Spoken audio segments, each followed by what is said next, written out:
Hello friends, once again welcome back to Andhra bulls లంటే YouTube channel. నేను మీ friend రాజు మరొక market update today video తోటి ముందు రావడం జరిగింది. సో నిన్న రికార్డింగ్ లైవ్ స్ట్రీమ్ చేయడానికి అవ్వలేదన్నమాట అండి. సో ఎందుకంటే పవర్ లేదనమాట. సో అదేవిధంగా వెదర్ బాగోకపోవడం వల్ల ఇంటర్నెట్ కూడా సరిగ్గా లేదు. సో డాంగుల్తో ట్రై చేశానమాట అండి. వేరే ఇంటర్నెట్ సోర్స్ అది కూడా వర్క్ అవ్వలేదన్నమాట అండి. సో మ్యాక్సిమం లైవ్ స్ట్రీమ్ చేద్దాం ట్రై చేశాను. బట్ మీతో లైవ్లో కలిసి ఛాన్స్ నాకు నిన్న మిస్ అయింది. ఓకే, సో ఎనీహౌ ఆల్మోస్ట్ ఒక 1 వీక్ గ్యాప్ తర్వాత మనం మళ్ళీ కలుస్తున్నాం కదా ఫ్రెండ్స్. సో నేను ఆల్రెడీ మీకు చెప్పినట్టుగా లాస్ట్ వీక్ నేను ఒక 3 డేస్ 4 డేస్ గోవా వెళ్ళడం జరిగిందనమాట అండి. సో అక్కడ ఏంటంటే కొన్ని ఫొటోస్ కూడా జస్ట్ మీతో షేర్ చేస్తున్నాను ఫ్రెండ్స్. ఒక సమ్మిట్కి నేను అటెండ్ అవ్వడం జరిగిందనమాట అండి. సో ఇన్వెస్టింగ్ యాక్సలరేటర్ సమ్మిట్ అని చెప్పి, సో మొత్తం ఆల్ ఓవర్ ఇండియా నుంచి రావడం జరిగింది. సో డిఫరెంట్ పీపుల్ అనమాట. సో అండ్ మీరు చూస్తే కనుక టాప్ ఫండ్ మేనేజర్స్ కూడా కొంతమంది, ప్లస్ వేరే వెటరన్ ఇన్వెస్టర్స్ కొంతమంది, యంగ్స్టర్స్, రైట్. సో అలా చాలామంది డిఫరెంట్ ప్రొఫైల్ పీపుల్ అందరూ కూడా రావడం జరిగిందనమాట అండి. అండ్ వాళ్ళ థాట్స్ కానీ వాళ్ళ ఐడియాస్ అన్నీ చూస్తే కనుక ఐఎమ్ అమేజ్డ్ అనమాట అండి. సో చాలా వండర్ఫుల్ గ్యాదరింగ్, చాలా wonderful training program, continue 2 days జరిగాయి అనమాట అండి. సో అందులో కొంతమంది నేను కలడం జరిగిందనమాట అండి. సో అయితే యంగెస్ట్ పర్సన్ చాలా సర్ప్రైజ్ అనమాట అండి. జయ అని చెప్పి కుర్రాడు అనమాట. సో ఇతను ఏజ్ 15 ఇయర్స్ అనమాట అండి. 13 సంవత్సరాల నుంచి ఇన్వెస్టింగ్ స్టార్ట్ చేసి అని చెప్పాడు. సో అండ్ 15 ఇయర్స్ ఏజ్లో అతనితో మాట్లాడినప్పుడు అది మీరు చూస్తే కనుక అతనుకున్న లెవెల్ ఆఫ్ అండర్స్టాండింగ్ కానీ, నాలెడ్జ్ కానీ అసలు ఎక్స్ట్రాడినరీ అనమాట అండి. లైక్ ప్రమోటర్ దగ్గర నుంచి కానీ, ప్రమోటర్ ఫ్యామిలీ దాని గురించి, అందులో ఎవరెవరు ఉన్నారు, promoter family group of members ఎవరు, ఏదైనా కంపెనీ, రైట్.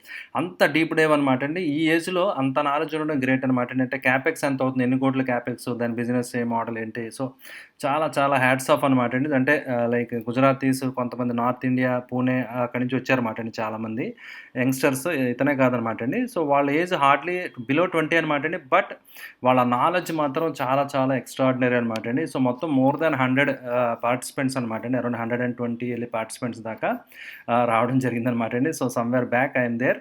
సో ఇన్వెస్టర్ సమ్మిట్లో పార్టిసిపేట్ చేయడం జరిగిందనమాట అండి. అంటే అక్రాస్ డిఫరెంట్ ఏజ్ గ్రూప్స్ అనమాట అండి. మీరు చూడొచ్చు అనమాట అండి. చాలా యంగ్స్టర్స్ దగ్గర నుంచి అండ్ చాలా ఏజ్డ్ పీపుల్ కూడా, రైట్, అరౌండ్ 60 అబోవ్ వాళ్ళు కూడా రావడం జరిగిందనమాట అండి. Different people, different age groups, అందరూ డిఫరెంట్ బ్యాక్గ్రౌండ్స్ రావడం జరిగింది. సో చాలా నెట్వర్కింగ్ జరిగింది. సో చాలా మందితో పరిచయాలు అవి పెరిగినాయి అనమాట అండి. మన తెలుగు వాళ్ళు కూడా ఒక 3-4 రావడం జరిగింది. సో విజయనగరం నుంచి, కడప నుంచి, రైట్. సో ఇలా డిఫరెంట్ ప్లేసెస్ నుంచి రావడం జరిగింది ఫ్రెండ్స్. అందరినీ కూడా మీట్ అయ్యే ఛాన్స్ అయితే వచ్చింది. అండ్ చాలా చాలా ఇన్సైట్స్ అవి కూడా నేను చూడడం జరిగిందనమాట, నేర్చుకోవడం జరిగింది చాలా ఇన్ఫర్మేషను.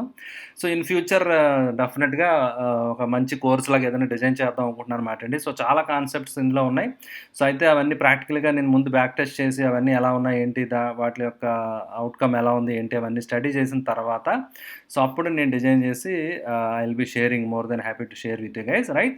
సో ఇది గోవా సమ్మిట్కి సంబంధించిందనమాట అండి. సో నేను దీనివల్ల మీకు ఒక లాస్ట్ వీక్లో కొన్ని వీడియోస్ని, అదే మనం మిస్ అవ్వడం జరిగింది కదా, జస్ట్ ఇన్ఫర్మేషన్ షేర్ చేద్దామని చెప్పి చూపిస్తాను ఫ్రెండ్స్, రైట్. సో అయితే coming to back to markets. ఈరోజు మార్కెట్ విషయానికి వస్తే కనుక సో మార్కెట్స్ అగైన్ 150 పాయింట్లు పడడం జరిగిందనమాట. సో అయితే తమ్ముడైల్లో నేను చెప్పినట్టు చూసే ఉంటారు కదా, just market is going know where. So market ఎక్కడికి వెళ్ళలేదనమాట అండి. జస్ట్ ఒక రేంజ్లో మాత్రమే స్ట్రక్ అయిపోయి ఉంది, రైట్. సో మార్కెట్ ప్రీవియస్గా ఏదైతే గ్యాప్ ఉందో, సో ఒక గ్యాప్ అనేది వచ్చింది కదండి మే 27th తర్వాత, మే 30th ఎక్స్పైరీ తర్వాత టక్మని ఓపెన్ అయింది కదా, గ్యాప్ అప్ ఓపెనింగ్ అవ్వింది. సో ఆ గ్యాప్ ఏదైతే రిమైనింగ్ ఉందో మొన్నటిదాకా, ఆ గ్యాప్ ఈరోజు ఆల్మోస్ట్ ఫిల్ అయినట్టుగా ఉందన్నమాట అండి, రైట్. సో అయితే నిఫ్టీ విషయానికి వస్తే కనుక నిఫ్టీ ఒక 150 పాయింట్ల దాకా పడడం జరిగింది. సో 16,416 దగ్గర 16416, రైట్, మంచి ఫ్యాన్సీ నెంబర్ 16416 దగ్గర నిఫ్టీ ప్రెజెంట్ క్లోజ్ అవ్వడం జరిగిందనమాట అండి. సో అయితే ఎఫ్ఐఎస్ చూసాం కదా 2,200 కోట్లు సెల్ చేశారు, డిఐఎస్ 1,300 కోట్లు బై చేయడం జరిగింది. ఓవరాల్గా నెట్ ఇన్స్టిట్యూషన్స్ సెల్లింగ్ అనేది నెగిటివ్ ఫిగర్స్ అనేవి మనకి క్లియర్గా అర్థమైంది కదా ఫ్రెండ్స్, రైట్. సో ఇది ఇన్స్టిట్యూషన్స్ ఈ విధంగా ఉన్నాయన్నమాట అండి. సో అయితే మెయిన్ గోయింగ్ ఫార్వర్డ్ మీరు చూస్తే కనుక మెయిన్ రేపు ఆర్బీఐ మానిటరీ పాలసీ ఈవెంట్ ఉందన్నమాట అండి. సో అందువల్ల ఏదైనా రేట్ హైక్ అది ఉండొచ్చేమో అని చెప్పి markets are cautious. So markets కొంచెం కాషియస్గా ఉన్నాయని చెప్పి మనకు క్లియర్గా అర్థమవుతుంది అనమాట అండి. సో రేపు ఈవెంట్ తర్వాత మళ్ళీ మార్కెట్లో ఏదైనా ట్రిగ్గర్ రావచ్చు అనమాట అండి.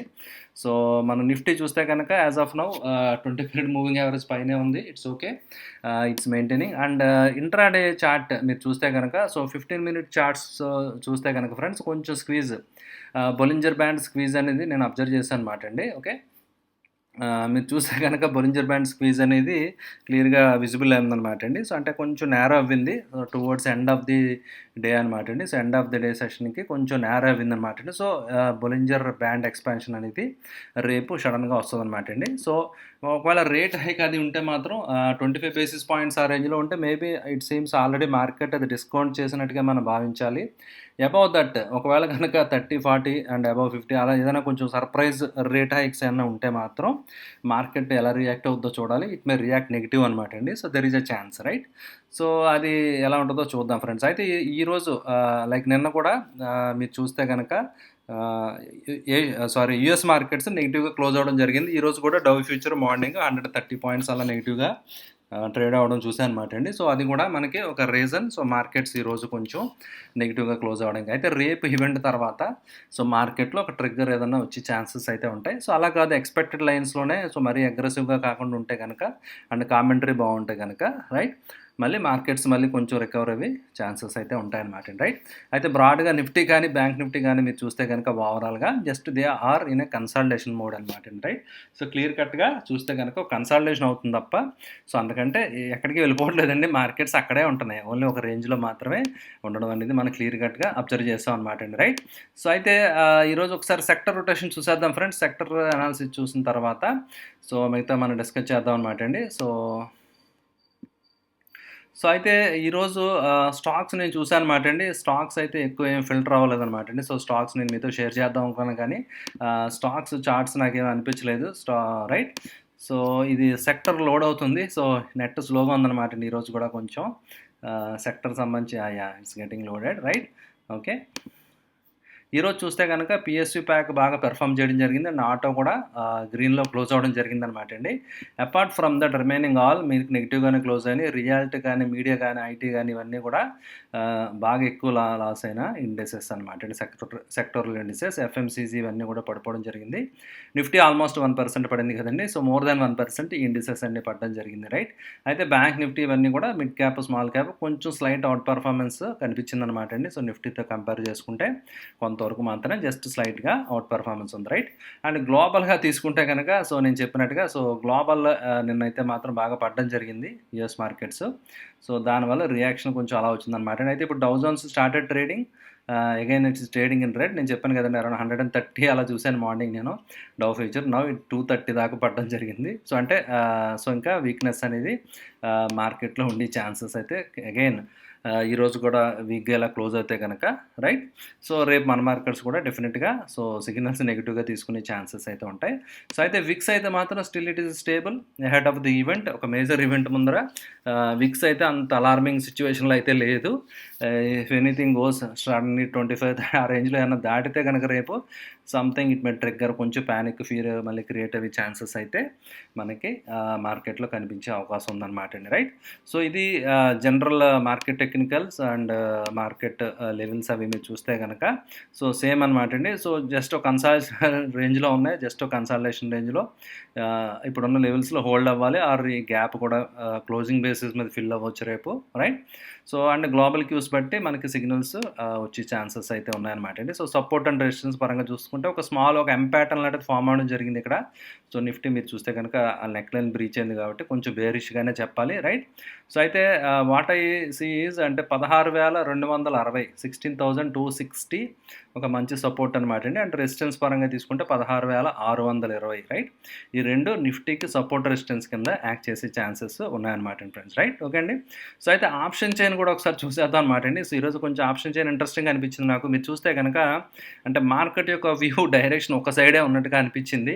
సో, దట్ ఈస్ డౌన్ అనమాట అండి. సో, మార్కెట్ ఒపీనియన్ ఇంకా కిందకి పడుతుంది అన్నట్టుగానే అనిపిస్తుంది అనమాట. మీరు చూస్తే 16,500 రైట్. సో, ఇప్పుడు ఎట్ ద మనీ అరౌండ్ 16,400 కదా friends. So, at the money దగ్గర మీరు చూస్తే కనుక ఓపెన్ ఇంట్రెస్ట్ 58,000 ఉందన్నమాట అండి. సో, అందుకంటే ఎక్కువ ఎక్కడ ఉందని చూస్తే కనుక 16,600, 16,500, 16,700 అన్నీ కూడా 1,00,000 పైన ఓపెన్ ఇంట్రెస్ట్ ఉందన్నమాట అండి. ఈవెన్ 16,800 ఆ రేంజ్‌లో కూడా.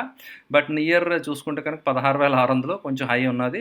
అండ్ మీరు చూస్తే కనుక ఓపెన్ ఇంట్రెస్ట్ బిల్డప్ అయింది. ప్రీమియం తగ్గింది కాబట్టి షార్ట్స్ బిల్డప్ అయినాయి రైట్. సో, ఇక్కడ చూస్తే కనుక ఎక్కువగా కాల్ సెల్లింగ్ రైటింగ్ జరిగినట్టుగా ఇక్కడ అనిపిస్తుందనమాట అండి. సో, అండ్ ఇక్కడ సర్ప్రైజింగ్‌గా మీరు చూస్తే గనక సో, పుట్ విషయానికొస్తే గనక సో, పుట్ అన్నీ వైండింగ్ అయిపోయిందండి. ఎవరైతే షార్ట్ చేశారో they all started winding up. So, మీరు చూడొచ్చనమాట. -27,000, -10,000, -45,000 రైట్. అయితే వర్రీ అవ్వాల్సిందేంటంటే కొంచెం 16,300 దగ్గర కూడా పీపుల్ స్టార్టెడ్ ఎగ్జిటింగ్ అనమాట అండి. ఎవరైతే 16,300 పుట్ అమ్మారో సో, వాళ్ళు కూడా 45,000 చిల్లర కాంట్రాక్ట్స్ ఈరోజు వైండ్ అప్ చేసేయడం జరిగిందనమాట అండి. రైట్. సో, అంటే దట్ క్లియర్‌లీ ఇండికేట్స్ అనమాట అండి. అంటే it's likely more down side అనేది కొంచెం ఫియర్ మార్కెట్‌లో కొంచెం అది యాంటిసిపేట్ చేస్తున్నారన్నమాట అండి. ఎనీహౌ రేపు కూడా ఈవెంట్ కూడా ఉంది కాబట్టి సో, అందువల్ల కొంచెం కిందకే ఎక్కువగా పడే ఛాన్సెస్ అయితే కనిపిస్తున్నాయన్నమాట అండి. సో, దాని పరంగా మీరు చూస్తే కనుక it may test the levels 16,000 ఒక 100 దగ్గర కూడా సెల్లింగ్ జరిగింది. 16,200 దగ్గర కూడా సెల్లింగ్ జరిగింది. మెయిన్ 16,300 దగ్గర ఎక్కువగా కొంచెం పుట్స్ ఎవరైతే రైటింగ్ చేశారో వాళ్ళు స్క్వేర్ అప్ చేశారన్నమాట అండి. రైట్. సో, ఈ విధంగా మనం క్లియర్‌గా చూడొచ్చనమాట అండి. సో, అందువల్ల కొంచెం డౌన్ సైడ్ ఎక్స్‌పెక్ట్ చేయొచ్చనమాట అండి. So, but anyhow let us wait for the event. So, ఏం సర్ప్రైజెస్ ఉన్నాయి we never know. So, what is market anticipating and how the outcomes will be. We have to wait and see. But anything బాగా కొంచెం beyond ఒక range normal కాకుండా అగ్రెసివ్‌గా అయితే మాత్రం rate cuts ఉంటే ఇంట్రెస్ట్ రేట్స్ ఉంటే గనక ఇంట్రెస్ట్ రేట్ హైక్ ఉంటే సో, అది మార్కెట్ కొంచెం నెగెటివ్‌గా తీసుకుంటది. బట్ గవర్నమెంట్ మాత్రం ఆల్రెడీ ప్రొయాక్టివ్‌గా కొంచెం ఫ్యూయల్ ప్రైజెస్ మీద కొంచెం ఎక్సైజ్ అవి తగ్గించి they tried their best to control. So, కొంత అంటే ఇన్‌ఫ్లేషన్ కంట్రోల్ చేయడానికి మెజర్స్ మేమో తీసుకుంటున్నాం అన్నట్టుగా కొంచెం ఆర్‌బీఐకి సిగ్నల్స్ ఇవ్వడానికి ట్రై చేశారన్నమాట అండి ఖచ్చితంగా. సో, మరి ఆర్‌బీఐ ఎలా రియాక్ట్ అవుద్ది? ఆర్‌బీఐ దగ్గర డేటా ఉంటది కదా ఫ్రెండ్స్. ఇన్‌ఫ్లేషన్ డేటా అది. వాళ్ళు ఏదైతే పరిధి ఉందో ఒకవేళ ఆ లిమిట్ దాటి బియాండ్ వెళ్ళిపోతుంది. సో, అవుట్ ఆఫ్ కంట్రోల్ వెళ్ళే సిచ్యువేషన్ ఉంది. అండ్ రూపీ కూడా వీక్ అవుతుంది కదా! డాలర్, రూపీ ఇవన్నీ కూడా చెక్ చేసుకుంటారన్నమాట అండి. అండ్ క్రూడ్ ఆయిల్ ప్రైజెస్ కూడా గ్లోబల్‌గా పెరుగుతున్నాయి కదా! ఇయన్నీ సినారియోస్ దే కన్సిడర్. సో, అవి అన్నీ కన్సిడర్ చేసి accordingly they will take decision అనమాట అండి. బట్ రేట్ హైక్స్ అయితే గోయింగ్ ఫార్వర్డ్ ఉంటాయన్నమాట అండి. సో, ఖచ్చితంగా ఉంటాయి. That is expected. ఎందుకంటే ఇంట్రెస్ట్ రేట్స్ సైకిల్ మళ్ళీ పెరిగి మన సైకిల్‌లోకి ఆల్రెడీ ఎంటర్ అయ్యాం కదా! Due to inflation. Okay. So, అందువల్ల ఏంటంటే సో, రేపు ఈవెంట్ చాలా క్రిటికల్ ట్రిగ్గర్ అనమాట అండి. సో, తర్వాత ఒక రేంజ్ అనేది షిఫ్ట్ అయ్యే ఛాన్సెస్ ఉంటాయి. Right. So, will see friends ఏమవుద్దో రేపు ఈ వీడియోలో మనం డిస్కస్ చేద్దాం. సో, రేపు ఈవెంట్ తర్వాత ఫర్దర్‌గా మనం will be discussing in detail. Right. Okay అండి. Thank you for watching the video. మళ్ళీ మనం కలుద్దాం ఫ్రెండ్స్ రేపు. Thank you. బాయ్.